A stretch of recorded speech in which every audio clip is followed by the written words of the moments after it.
Hi everyone, this is James from CVG. And Joel from Official PlayStation Magazine. And today we're here looking at Sleeping Dogs. Joel, you went out to see this recently. It used to be True Crime. What happened in that process? It did used to be True Crime Hong Kong. I went all the way out to Hong Kong to see it.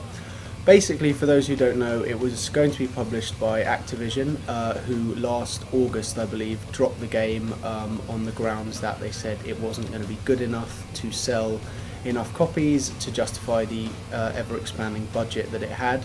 So basically the game was presumed dead until Square Enix bought the rights to the game, although not the name, which is why it's now called Sleeping Dogs, and have taken it through the rest of its development process to where we are now, with the game due for release this summer.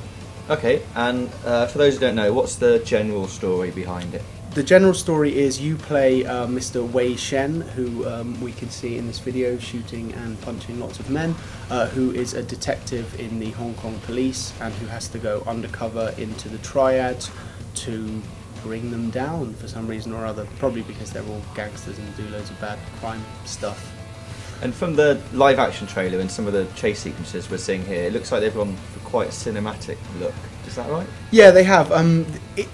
It's a game that doesn't necessarily innovate of itself, but it sort of cribs stuff from a lot of other games that do things rather well. So, for example, the combat is very Arkham Asylum / City influenced, with combos being chained together, heavy and light attacks, and then little icons that come up for you to do reversals.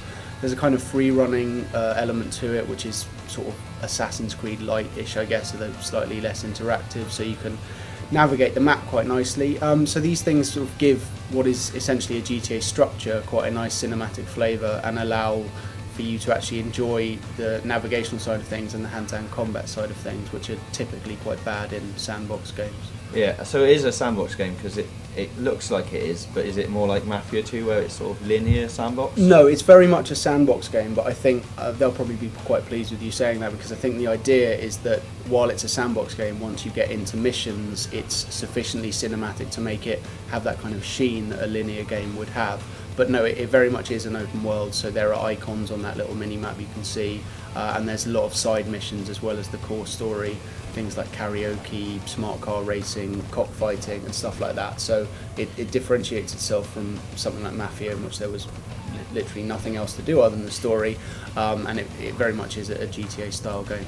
So from the hands-on time you had with it, what are your overall impressions from that brief look? I like it.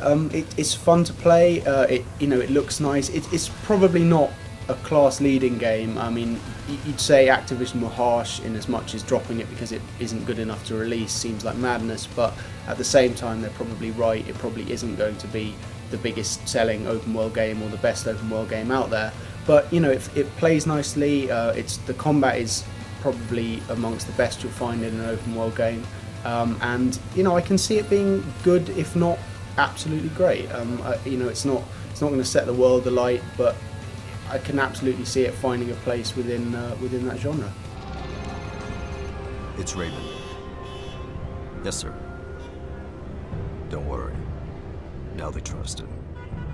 He's in.